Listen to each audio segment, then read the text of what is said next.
ब्रेकनंतर स्वागत.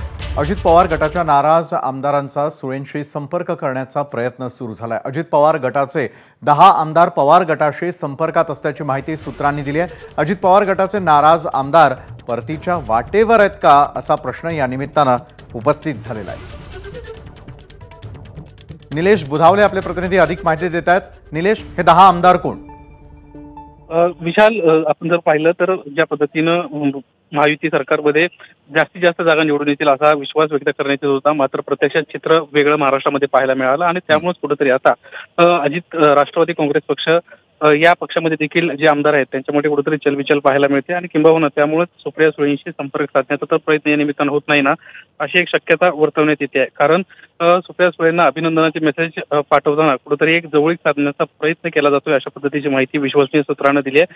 साधारणपणे असे 10 आमदार आहेत ज्यांना पत्नीसाठी पवार गटाच्या नेत्यांशी संपर्क साधल्याची माहिती मिळते. किंबहुना आता आगामी काळात शरद पवार याबाबतीत काय निर्णय घेत आहेत ते पाहणं महत्त्वाचं राहणार आहे. दुसरीकडे पक्षामध्ये आपण जर पाहिलं तर राष्ट्रवादी काँग्रेस शरदचंद्र पवार पक्षात रोहित पवार यांना देखील या सगळ्या विषयाच्या अनुषंगाने बोलताना जे टीका करत होते त्यांना कुठेतरी नकार घंटा असेल, मात्र जे इतर आमदार आहेत त्याच्या बाबतीत कुठेतरी पॉझिटिव्हली विचार केला जाईल अशा पद्धतीची एक माहिती दिली होती. त्यामुळे आता आगामी काळात काय होतं हे पाहणं महत्त्वाचं राहील. नक्कीच, धन्यवाद आपण दिलेल्या या सविस्तर माहितीसाठी. तर निलेश बुधावले आपले प्रतिनिधी या संदर्भात अधिक माहिती देत होते.